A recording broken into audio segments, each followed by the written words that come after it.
សួស្តីអ្នកក្លាហានទាំងអស់គ្នាថ្ងៃនេះ admin សូមនាំមកជូនរឿងប្រយុទ្ធទៅកាន់មេឃាដែលជារឿង novel របស់យើងតែមុននឹងចូលទៅកាន់សាច់រឿងសូមអ្នកទាំងអស់គ្នា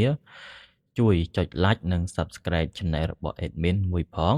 ដើម្បីជាកម្លាំងចិត្តមកកាន់ admin ដែលបានចំណាយពេលយ៉ាងយូរក្នុងការបកប្រែនិងកែសម្រួលសាច់រឿងដូច្នេះសូមកុំឲ្យយប់យូរដេកច្រើនយើងមកបន្តសាច់រឿងរបស់យើងជាបន្តត្រកូលតុងលីងពេលដែលសៀវយាននិយាយឈ្មោះនេះមុខរបស់គូយានប្រែប្រួលភ្លាមគាត់សម្លឹងមើលសៀវយានយ៉ាងមើលម៉ាត់ហើយសួរថាហេតុអ្វីបានជាអ្នកសួរអំពីត្រកូលនេះសៀវយានឆ្លើយថាលោកពូគូយានគួរតែដឹងថាត្រកូលហ៊ុនមានអណ្ដាតភ្លើងរេបត្របាក់មែនទេគូយានងក់ក្បាលកាលពីមុនខ្ញុំធ្លាប់ប្រយុទ្ធជាមួយវាហើយធ្វើឲ្យវា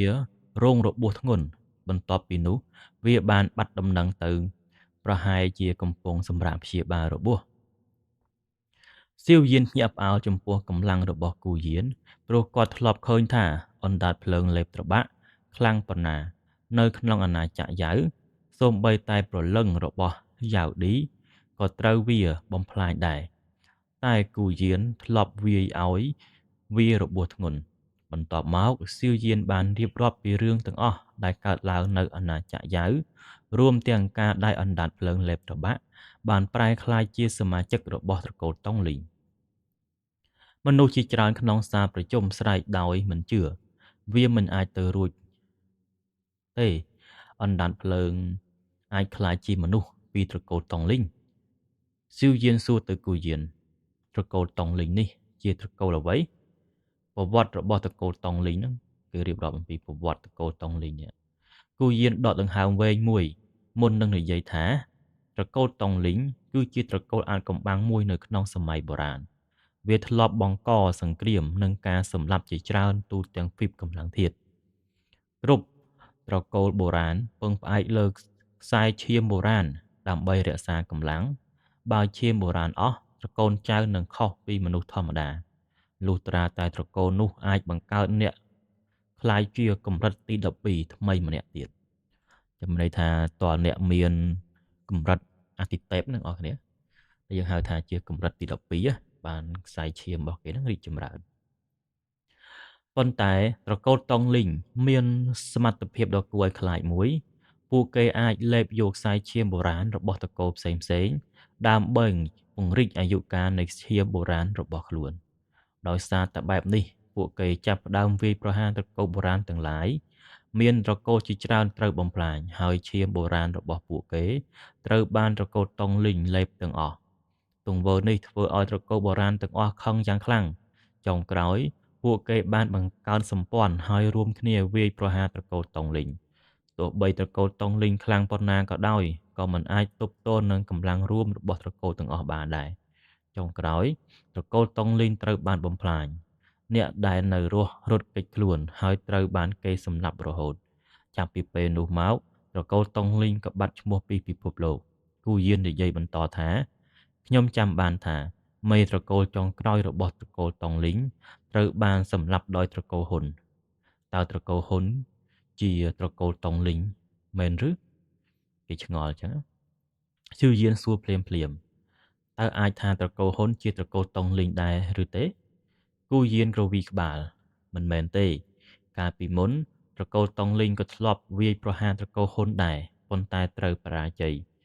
ប្រហែលត្រកូលហ៊ុនបានយកអ្វីមួយពីត្រកូលតុងលីងទៅពួកគេទទួលបានសមត្ថភាពនេះគូដាវក៏និយាយឡើងថាតាំងពីសម័យដែលគ្មានអ្នកខ្លាចជាកម្រិតទូទីហ្នឹងគឺកម្រិតទី12ហ្នឹងអស់នេះត្រកូលបុរាណជាច្រើនបានបាត់បង់ឬត្រូវបំផ្លាញដោយអាថ៌កំបាំងឥឡូវគិតទៅវាស្រដៀងនឹងអ្វីដែលកើតឡើងចំពោះត្រកូលស៊ីនិងត្រកូលលីងខ្លាំងណាស់គូយានសួរថាចង់និយាយថាត្រកូលទាំងពីរនោះមិនមែនធ្លាក់ចុះដោយធម្មជាតិទេប៉ុន្តែត្រូវត្រកូលហ៊ុនបំផ្លាញគូដាវងក់ក្បាលគាត់សង្កេតឃើញថារាប់ម៉ឺនឆ្នាំមកនេះមានតែត្រកូលហ៊ុនប៉ុណ្ណោះដែលមិនដែលខ្សោយឈាមបុរាណរបស់ពួកគេដូចជាគ្មានថ្ងៃអស់ប្រសិនបើសៀវយានមិននាំព័ត៌មាននេះមកទេគ្មានអ្នកណានឹកស្មានដល់ទេថា គូយាននិយាយថាខ្ញុំគិតថាអណ្ដាតភ្លើងលេបត្របាក់បានលេបមេត្រកូលតុងលីងហើយទទួលបានសមត្ថភាពលេបត្របាក់ខ្សែឈាមបុរាណដូច្នេះត្រកូលហ៊ុនអាចប្រើវាដើម្បីលួចយកឈាមបុរាណរបស់ត្រកូលផ្សេងៗ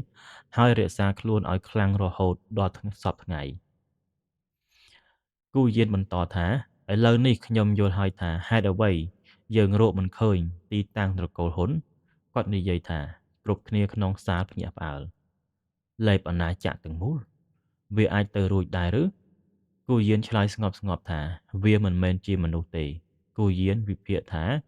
ការដែលត្រកូលហ៊ុនវាយប្រហារត្រកូលលីងនិងត្រកូលស៊ីនិងត្រកូលយ៉ាវមានគោលបំណងពីរទី1លួចយកឈាមបុរាណទី2ប្រមូលថ្មបុរាណទូស៊ឺគាត់និយាយយ៉ាងធ្ងន់ថាមើលទៅហ៊ុនធានទីមិនចង់រងចាំទៀតហើយស៊ីវយាននិយាយទៅកាន់គូយានថាឥឡូវនេះក្នុងចំណោមត្រកូលបុរាណទាំង8ក្រៅពីត្រកូលហ៊ុននៅសល់តែ3ប៉ុណ្ណោះបើមានត្រកូលណាមួយត្រូវបំផ្លាញទៀតពួកយើងនឹងអង្គុយរងចាំស្លាប់ប៉ុណ្ណោះគាត់និយាយខ្លាំងៗថាបើយើងប្រយុទ្ធយើងនៅមានសង្ឃឹមរស់បើយើងមិនធ្វើអ្វីទេវាសនាត្រកូលលីងត្រកូលស៊ីនិងត្រកូលយ៉ាវនឹងក្លាយជាវាសនារបស់ពួកយើងដែរពាក្យរបស់សៀវយានធ្វើឲ្យមនុស្សទាំងអស់ស្ងប់ស្ងាត់ពួកគេមើលទៅយ៉ាវលីងដែលជាសមាជិកម្នាក់ស្ទើរតែសល់ពីត្រកូលយ៉ាវនាងបាត់បង់គ្រួសារបាត់បង់ផ្ទះនិងបាត់បង់ត្រកូលទាំងមូលបន្ទាប់ពីស្ងប់ស្ងាត់អស់មួយសន្ទុះគូយានញញឹមបន្តិចហើយនិយាយថាសៀវយានអ្នកពិតជាក្លាហានមែនបន្ទាប់មកគាត់បញ្ជាភ្លាមថាផ្ញើសារទៅត្រកូលយាននិងត្រកូលលីនិងមេត្រកូលរបស់ពួកគេមកទីនេះយើងនឹងប្រជុំសម្រេចរឿងសង្គ្រាមដែលកំណត់ជីវិតឬសេចក្តីស្លាប់របស់ត្រកូលបុរាណទាំងអស់បន្ទាប់ពីបានឮគូយានសម្រេចចិត្តប្រកាសសង្គ្រាមជាមួយត្រកូលហ៊ុនទីបំផុតសៀវយានក៏ដកដង្ហើមធំដោយធូរស្រាលគាត់បានឃើញដោយផ្ទាល់ថាត្រកូលហ៊ុនខ្លាំងប៉ុណ្ណាបើសិនបើត្រកូលគូនៅតែអង្គុយស្ងៀមនោះសម្ព័ន្ធវិមានផ្កាយធ្លាក់របស់គាត់ច្បាស់ជាត្រូវបំផ្លាញមិនខានមេដឹកនាំជាន់ខ្ពស់របស់ត្រកូលគូក៏យល់ដែរថាពេលនេះមិនអាចត្រឡប់ក្រោយបានទៀតទេបន្ទាប់ពីសន្តិភាពអស់ជាង1000ឆ្នាំត្រកូលដ៏ខ្លាំងបំផុតទាំងពីរនឹងបើកសង្គ្រាមជាថ្មីពេលដំណឹងនេះផ្សព្វផ្សាយចេញទៅទូទាំងអាណាចក្រគូក៏ចាប់ផ្ដើមរឹតតែងតែខ្លាំងក្លាភ្លាមតានតឹងភ្លាមអ្នកខ្លាំងជាច្រើនត្រូវបានបញ្ជូនទៅតំបន់វាលទំនាបកណ្ដាលដើម្បីតាមដានចលនារបស់ត្រកូលហ៊ុនសៀវយានមិនទាន់ចាកចេញពីអាណាចក្រគូទេមូលហេតុនោះគឺនៅក្នុងខ្លួនគាត់នៅមានធម្មពលសេសសល់ពីថ្នាំអាថ៌កំបាំងថ្នាក់ទី9ធម្មពលនេះខ្លាំងណាស់បើមិនចម្រាញ់វាឲ្យបានល្អទេវាអាចធ្វើឲ្យគាត់រងរបួសវិញនៅក្នុងផ្ទះឫស្សីលើភ្នំស្ងប់ស្ងាត់ស៊ុងអឺយកគ្រឿងឱសថទាំងអស់មកឲ្យសៀវយាននាងសួរដោយស្នាមញញឹមបងសៀវយានគ្រឿងផ្សំថ្នាំទាំងអស់រួចហើយតើនៅខ្វះអ្វីទៀតសៀវយានញញឹមហើយទាញនាងចូលក្នុងដៃខ្វះស្រីស្អាតម្នាក់គេអូកាឡាស៊ុងអឺឡើងក្រហមមុខភ្លាមហើយសម្លឹងគាត់មួយផ្លេតទឹកមុខខ្មាស់អៀនរបស់នាងធ្វើឲ្យសៀវយានស្ទើរតែទប់ចិត្តមិនបានពេលដែលស៊ុងអឺជួយដោះអាវសៀវយាននាងបានឃើញស្នាមរបួសវែងលើទ្រូងវាជាស្នាមដែលបន្សល់ទុកពីការវាយប្រហាររបស់ហ៊ុនយានម្នាក់ក្នុងចំណោមអរិយបរិសុទ្ធទាំង4របស់ត្រកូលហ៊ុនទោះបីរបួសនេះជាសះស្បើយហើយក៏ដោយនៅសល់ស្នាមស៊ុងអឺលូកដៃប៉ះស្នាមនោះភ្នែករបស់នាងពោរពេញទៅដោយការឈឺចិត្តនាងនិយាយទាំងខំថ្មិញមនុស្សត្រកូលហ៊ុនស្ទំតែស្លាប់សៀវយានសើចគ្រាន់តែរបួសតូចប៉ុណ្ណោះនិយាយជាប់គាត់ក៏ថើបបបោមាត់ស៊ុងអឺមួយផ្លេតធ្វើឲ្យនាងខ្មាស់មុខក្រហមជាងមុននិយាយសៀវយាននិយាយថាស៊ុងអឺជួយការពារខ្ញុំផងកុំឲ្យអ្នកណារំខានបន្ទាប់មកសៀវយីលេចចេញមកវាបញ្ចេញឡភ្លើងហើយដាក់គ្រឿងផ្សំឱសថទាំងអស់ចូលក្នុងឡស៊ុងអឺដើរចេញទៅខាងក្រៅហើយឈរយាមទ្វារនៅខាងក្រៅលីងយីង លីងជីងហ្នឹងអ្នកនរគ្នាប្រហែលជាភ្លេចហើយដោយសារតែនៅក្នុងអាណាចក្រអើយក្នុងអាណាចក្រជ័យម៉ាទីក្រុងហ៊ូឋាននេះដែលស្លៀកពាក់ឈុតខ្មៅដែលទៅជួយស៊ីវយានពេលដែលស៊ីវយានត្រូវ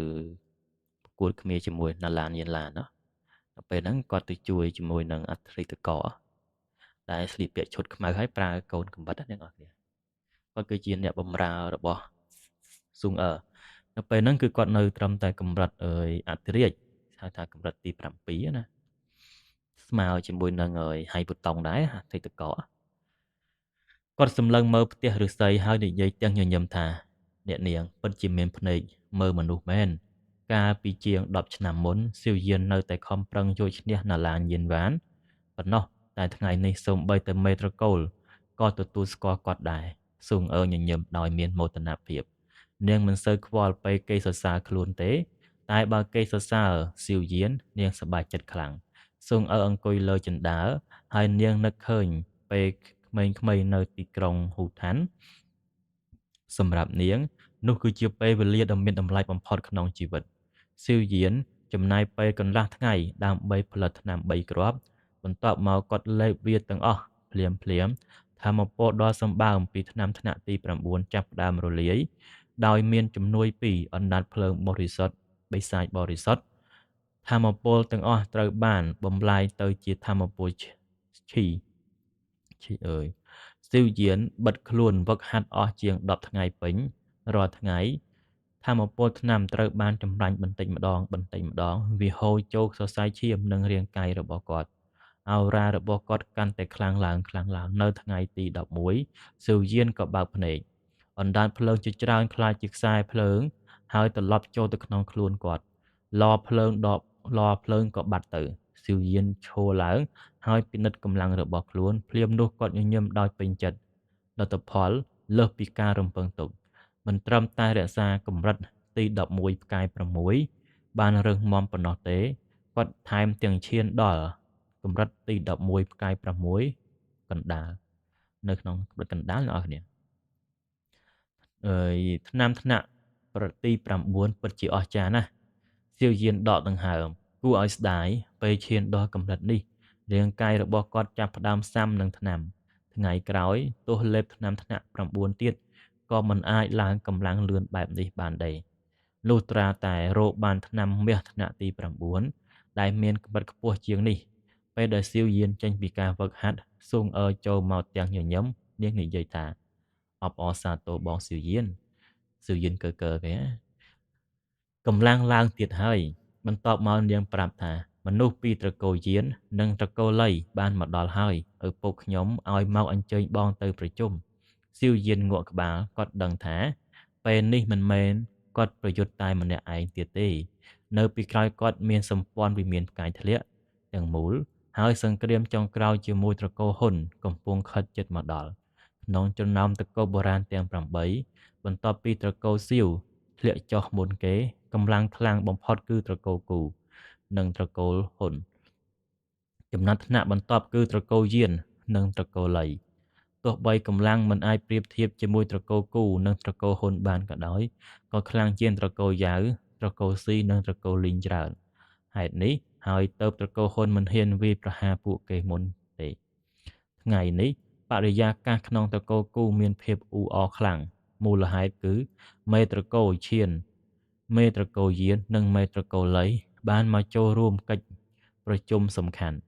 ពេលដែលស៊ីវយាននិងស៊ុងអឺមកដល់សាលប្រជុំកន្លែងនោះពោពេញទៅដោយមនុស្សស៊ុងអឺចង្អុលទៅបុរសម្នាក់ស្លៀកអាវក្រហមនោះគឺយានចិនមេត្រកូលយានស៊ីវយានសង្កេតមើលគាត់មានអារម្មណ៍ថាបុរសម្នាក់នេះដូចជាអណ្ដាតភ្លើងដ៏រស់ថាមពលរបស់គាត់ស្ងប់ស្ងាត់ប៉ុន្តែគួរឲ្យខ្លាចបំផុតស៊ុងអឺពន្យល់ថាយានចិនមានអណ្ដាតភ្លើងសួរពីរប្រភេទនៅក្នុងខ្លួនអណ្ដាតភ្លើងទី1អណ្ដាតភ្លើងថ្មភ្នំដែលមានលេខរៀងទី17ហើយទី2ហ្នឹងគឺអណ្ដាតភ្លើងពពាកបរោះមាសស្ងប់ស្ងាត់ទាំង9ដែលមានលេខរៀងទី7អ្នកនរគ្នាគាត់មានអណ្ដាតភ្លើងពីរប្រភេទនៅក្នុងខ្លួនណា ជាធម្មតាមនុស្សម្នាក់ហ្នឹងគឺអាចគ្រប់គ្រងអណ្ដាតភ្លើងបានតែមួយឯងប៉ុន្តែចំពោះយានចិនគាត់អាចគ្រប់គ្រងអណ្ដាតភ្លើងហ្នឹងគឺបានពីរតែចំពោះសៀវយានយើងគាត់មានអាកំពីអណ្ដាតភ្លើងអ្នកនរគ្នាកំពីអណ្ដាតភ្លើងដែលចៅឡាវឲ្យហ្នឹងគាត់អាចគ្រប់គ្រងអណ្ដាតភ្លើងប៉ុន្មានប្រភេទក៏បានដែរបញ្ចូលគ្នាបានណាគាត់បញ្ចូលភ្លើងទាំងពីរចូលគ្នាបង្កើតជាភ្លើងថ្មីមួយសៀវយានភ្ញាក់ផ្អើលគាត់អាចបញ្ចូលភ្លើងបានព្រោះមានវិជាកំពីអណ្ដាតភ្លើងប៉ុន្តែយានចិនបញ្ចូលភ្លើងដោយពឹងផ្អែកតែកម្លាំងគ្រប់គ្រងភ្លើងរបស់ខ្លួននោះជារឿងដែលពិបាកបំផុតសៀវយានក៏សរសើរគាត់ក្នុងចិត្តបន្ទាប់មកស៊ុងអើចង្អុលទៅបុរសម្នាក់ទៀតនោះគឺលៃអ៊ីងមេត្រកូលីបុរសនោះមានរាងធំដូចប៉មដែករាងកាយពោរពេញទៅដោយកម្លាំងផ្គរលាន់កម្លាំងរបស់គាត់ស្ថិតនៅកម្រិតទី11ផ្កាយ8ដោយយានចិនដែរស៊ុងអើនិយាយទៀតថាគាត់ចូលចិត្តប្រយុទ្ធណាស់កាលពីមុនគាត់ធ្លាប់ប្រកួតជាមួយនឹងសៀវសួនប៉ុន្តែចាញ់សៀវយានសើចហ៊ានទៅប្រកួតជាមួយនឹងសៀវសួនបង្ហាញថាលៃអ៊ីងពិតជាមនុស្សស្រឡាញ់ការប្រយុទ្ធមែននៅពេលនោះគូហួរប្រញាប់រត់មករកសៀវយានគាត់និយាយទាំងទឹកមុខលំបាកខ្ញុំមកសុំជំនួយសៀវយាននិងស៊ុងអើមើលគ្នាដោយចម្លែកគូហួរពន្យល់ថាក្រោយមកដល់ត្រកូលគូក្រោយការមកដល់របស់ត្រកូលលៃយុវជនរបស់ត្រកូលលៃបានដើររោគអ្នកប្រយុទ្ធគ្រប់ទីកន្លែងពួកគេមានចេតនាបង្ករឿងជាមួយកងទ័ពទឹកខ្មៅហើយវាយសមាជិកជាច្រើនឲ្យចាញ់គូហ៊ូក៏ចូលទៅប្រយុទ្ធវិញដំបូងគាត់អាចបណ្ដេញពួកគេចេញបានប៉ុន្តែក្រោយមកភាគីត្រកូលលីបានហៅអ្នកខ្លាំងជាងគេមកលទ្ធផលគូហ៊ូនិងគូស៊ីងនិងគូយ៉ាវត្រូវគេវាយចាញ់ទាំងអស់ស៊ុងអើសួរព្រាមថាហេតុអ្វីមិនឲ្យបងគូឈីងយ៉ាងចេញទៅដោះស្រាយគូហ៊ូញញឹមជូរជាត់គាត់ក៏ចាញ់ដែរសៀវយាននិងស៊ុងអើភ្ញាក់ផ្អើលគូឈីងយ៉ាងគឺជាអ្នកខ្លាំងកម្រិតទី11ផ្កាយ2តែបែរជាចាញ់យុវជនម្នាក់ទៀតស៊ុងអើនិយាយថាអ្នកនោះគឺលៃតុងគាត់ជាទេពកោសល្យដ៏អស្ចារ្យបំផុតរបស់ត្រកូលលីក្នុងរយៈពេលរាប់រយឆ្នាំកាលពីក្មេងគាត់អាចស្នាក់នៅក្នុងអាងបិសាចផ្គរលាន់បានដល់5ឆ្នាំពេញដែលលើសកំណត់ត្រារបស់លៃអ៊ីង1ឆ្នាំដោយសារតែទេពកោសល្យនេះត្រកូលលីគ្រោងនឹងឲ្យគាត់ក្លាយជាមេត្រកូលជំនាន់ក្រោយសៀវយានងក់ក្បាលគាត់ដឹងថាលៃតុងមិនមែនជាមនុស្សធម្មតាទេស៊ុងអើនិយាយបន្តទាំងអស់សំណើចថាកាលពីមុនត្រកូលលីធ្លាប់មកសុំរៀបការជាមួយខ្ញុំមនុស្សដែលគេចង់ឲ្យរៀបការជាមួយនាងគឺលៃតុងតែដោយសារមានរឿងផ្សេងការរៀបការនោះក៏ត្រូវលុបចោលសៀវយានស្រឡាំងកាំងមួយផ្លេតគាត់មិននឹកស្មានថាលៃតុងធ្លាប់ជាគូដណ្ដឹងរបស់ស៊ុងអើគូហ៊ូនិយាយទៅស៊ុងអើថាបើអ្នកមិនចង់ចេញប្រយុទ្ធទេឲ្យបងថ្លៃសៀវយានប្រយុទ្ធវិញទៅបើគាត់ឈ្នះពេលរៀបការរបស់អ្នកទាំងពីរពួកយើងនឹងជួយរៀបចំឲ្យអធិកអធមជាងគេស៊ុងអើឡើងក្រហមមុខភ្លាមចុងក្រោយអ្នកមករកបងសៀវយានមិនមែនមករកខ្ញុំទេគូហួរមើលសៀវយានដោយក្តីរំពឹងបងសៀវយានបើចង់សាកកម្លាំងទេពកោសល្យរបស់ត្រកូលលីទេសៀវយានញញឹមគាត់មានអារម្មណ៍ថាខ្លួនឯងក៏នៅជាយុវជនដូចគ្នាមិនគួរតែចេះតែប្រយុទ្ធប្រឈមមុខនឹងមនុស្សចាស់ទាំងនោះទេគាត់ងក់ក្បាលបន្ទាប់មកគាត់ញញឹមបន្តិចហើយនិយាយដោយកំប្លែងថាខ្ញុំចង់ឃើញដែរថាតើអ្នកដែលធ្លាប់គិតដណ្ដើមប្រពន្ធរបស់ខ្ញុំមានសមត្ថភាពប៉ុណ្ណាដោយពាក្យនេះសៀវយានដើរតាមគូហួរទៅជួបលៃតុងដែលជាទេពកោសល្យលេខ1របស់ត្រកូលលីហើយ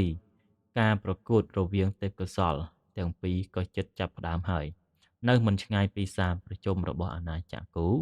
មានទីលានហ្វឹកហាត់ដ៏ធំមួយទីនោះជាកន្លែងហ្វឹកហាត់របស់សមាជិកត្រកូលគូនិងជាកន្លែងដែលយុវជនត្រកូលគូចូលចិត្តមកប្រកួតប្រមូលផ្ដុំថ្ងៃនេះកាន់តែមានមនុស្សច្រើនជាងធម្មតាព្រោះយុវជនមកពីត្រកូលលីនិងត្រកូលយានក៏មកដែរយុវជនពីត្រកូលបុរាណជួបគ្នាការប្រកួតប្រជែងគឺជៀសមិនផុត កងទ័ពទឹកខ្មៅត្រូវគេមើលងាយនៅកណ្ដាលទីលានយុវជនជាង10នាក់ឈរយ៉ាងក្រអឺតក្រទមលើថ្ងាសរបស់ពួកគេមានមិត្តសញ្ញាផ្គរលាន់ពួកគេជាមនុស្សរបស់ត្រកូលលីយុវជនម្នាក់ឈ្មោះលីយុនទំពាស្មៅហើយនិយាយទាំងសោយថាកងទ័ពទឹកខ្មៅរបស់ត្រកូលគូមិនខ្លាំងដូចពាក្យល្បីសោះមុនមកទីនេះគេថាឲ្យខ្ញុំមកសាកល្បងជាមួយពួកនេះប៉ុន្តែឥឡូវមើលទៅខកចិត្តណាស់គូស៊ីងនិយាយដោយកំហឹងថាបើចង់ប្រយុទ្ធខ្ញុំនឹងប្រយុទ្ធជាមួយអ្នកតែលីជុនគ្រាន់តែសើចប្រយុទ្ធជាមួយអ្នកធ្វើអីបើសូម្បីតែមេលេខ1របស់អ្នកគឺគូឈីងយ៉ាងក៏ចាញ់បងធំរបស់ខ្ញុំលីតុងដែរមើលទៅយុវជនត្រកូលលីខ្លាំងជាងយុវជនត្រកូលគូហើយលីតុងដែលឆ្លៀតសម្លៀកបំពាក់ពណ៌ប្រាក់ញញឹមតិចៗគាត់និយាយថាខ្ញុំបានឮឈ្មោះកញ្ញាសួងអឺជាយូរមកហើយលើកនេះមកត្រកូលគូខ្ញុំត្រូវតែជួបនាងឲ្យបានបើលីយុនសើចហើយនិយាយបន្ថែមថាបងលីតុងកាលពីមុនបងស្ទើរតែបានរៀបការជាមួយនឹងសួងអឺហើយឥឡូវមេត្រកូលទាំងពីរក៏នៅទីនេះដែរមិនដូច្នេះទេសាកសុំរៀបការម្ដងទៀតទៅជាមួយសមត្ថភាពរបស់បងឥឡូវតើមានអ្នកណាមិនសមនឹងបងពាក្យទាំងនេះធ្វើឲ្យមនុស្សត្រកូលគូខឹងយ៉ាងខ្លាំងនៅលើវេទិកាមួយយុវជនត្រកូលយានកំពុងមើលទស្សនីយភាពនេះក្នុងនោះមានគូស៊ូនហើយនិងហ៊ូយ៉ាហ៊ូស៊ូនញញឹមបើស៊ីវយានចាញ់មកក្រុមត្រកូលលីប្រកាសជាមានបញ្ហាហើយគូយ៉ាងសួរស៊ីវយានដែលគេថាយកឈ្នះហ៊ុនមៀសឹងមែនឬហ៊ូស៊ូនងក់ក្បាលមេត្រកូលរបស់យើងថែមទាំងប្រាប់ឲ្យយើងរាប់អានគាត់ផងពេលនោះសំឡេងមួយលាន់ឡើងខ្ញុំគិតថាគួរតែអញ្ចឹងដែរគ្រប់គ្នាងាកមើលនៅលើវេទិកាខាងថ្មមានមនុស្ស3នាក់ឈរនៅទីនោះពួកគេគឺស៊ីវយានស៊ុងអឺហើយនិងគូហួរលីយុនកំពុងចង់និយាយអ្វីមួយពីស៊ុងអឺប៉ុន្តែលីតុងលើកដៃបញ្ឈប់ភ្លាមភ្នែករបស់គាត់សម្លឹងមើលត្រង់ទៅស៊ីវយានបើខ្ញុំទាញមិនខុសអ្នកគឺស៊ីវយានមកពីត្រកូលស៊ីវស៊ីវយានញញឹមហើយងក់ក្បាលលីតុងលីយុនភ្ញាក់ផ្អើលគាត់ជាស៊ីវយានដែលគេថាយកឈ្នះហ៊ុនមៀសឹងស៊ីវយានគ្រាន់តែងក់ក្បាលស្ងប់ស្ងាត់យុវជនខ្លះពីត្រកូលលីនិយាយនឹងរអ៊ូថាមានអ្វីអស្ចារ្យប្រហែលហ៊ុនមៀសឹងមានចេតនាចាញ់ឲ្យគាត់ទេស៊ុងអឺឮខឹងភ្លាមប៉ុន្តែស៊ីវយានលើកដៃខាត់នាងស៊ីវយានដើរមួយជំហានទៅមុខគាត់ញញឹមហើយនិយាយថាខ្ញុំបានឮថាពួកអ្នកកំពុងប្រកួតសាកល្បងគ្នាខ្ញុំអាចចូលរួមបានទេលីតុងសួរថាអ្នកមកពីត្រកូលគូតែអ្នកមិនមែនជាសមាជិកត្រកូលគូទេនៅពេលនោះគូឈីងយ៉ាងនិយាយឡើងថាស៊ីវយានគឺជាគូដណ្ដឹងរបស់ស៊ុងអឺគាត់ក៏អាចចាត់ទុកថាជាសមាជិកត្រកូលគូដែរលីតុងញញឹមភ្លាមគោលាន់ពណ៌ខ្មៅផ្ទុះចេញពីខ្លួនគាត់វាជាភ្នែកបន្ទោលបិសាចខ្មៅគោលាន់មកគួរឲ្យខ្លាចក៏ធ្លាក់មកក៏ធ្លាប់យកឈ្នះគូឈីងយ៉ាងនិងមេតបជាច្រើនរបស់ត្រកូលគូអាភ្នែកបន្ទោលបិសាចខ្មៅហ្នឹងនៅក្នុងអាងផ្គររន្ទះនៅក្នុងហៅថានៅក្នុងមានផ្លេចនេះនៅក្នុងពិភពនេះឲ្យវាមានដូចជារូបនាគចឹងហើយមានពណ៌ខ្មៅនៅពេលដែលស៊ីវយានចម្រាញ់ថ្នាំគ្រាប់ទៅគឺវាមានអាផ្គររន្ទះហ្នឹងហើយអាផ្គររន្ទះហ្នឹងគឺអាយ៉ងរបស់ស៊ីវយានហ្នឹងចិត្តស្រូបកម្លាំងដ៏សាហាវរបស់វាធ្វើឲ្យមនុស្សជាច្រើនប្រែទឹកមុខស៊ីវយានសម្លឹងមើលផ្គរលាន់ខ្មៅនោះគាត់ស្គាល់វាច្បាស់ថាព្រោះគាត់ក៏ធ្លាប់ប្រឈមមុខនឹងភ្នែកបន្ទោបិសាចខ្មៅដែរសម្រាប់អ្នកផ្សេងវាគួរឲ្យខ្លាចប៉ុន្តែសម្រាប់ស៊ីវយានវាមិនមែនជាបញ្ហាធំទេស៊ីវយានដើរទៅមុខលីតុងគាត់ក្រឡេកមើលទៅយុវជនទាំងអស់របស់ត្រកូលលីបន្ទាប់មកគាត់និយាយទាំងញញឹមស្រាលពេលវេលាមិនសូវមានទេហេតុអ្វីមិនមកទាំងអស់គ្នាតែម្ដងពួកអ្នកទាំងអស់មកប្រយុទ្ធជាមួយខ្ញុំតែម្នាក់ពាក្យនេះធ្វើឲ្យមនុស្សទាំងទីលានស្ងប់ស្ងាត់មួយរំពេចសូម្បីតែលីតុងក៏ភ្ញាក់ផ្អើលដែរស៊ូវយានមិនត្រឹមតែទទួលការប្រកួតទេ គាត់ថែមទាំងស្នើឲ្យយុវជនត្រកូលលីទាំងអស់ចូលមកប្រយុទ្ធជាមួយគាត់ក្នុងពេលតែមួយទៀតផងចឹងសាច់រឿងរបស់យើងគឺត្រូវបានបញ្ចប់តែមុននឹងបញ្ចប់បើអ្នកទាំងអស់គ្នាចូលចិត្តកុំភ្លេចចុច like និង subscribe channel របស់ admin ផងចឹងសូមអរគុណចំពោះការតាមដាននិងស្ដាប់ចឹងសូមជ្រងចាំស្ដាប់នៅភាគក្រោយជាបន្តទៀតចឹងសូមអរគុណ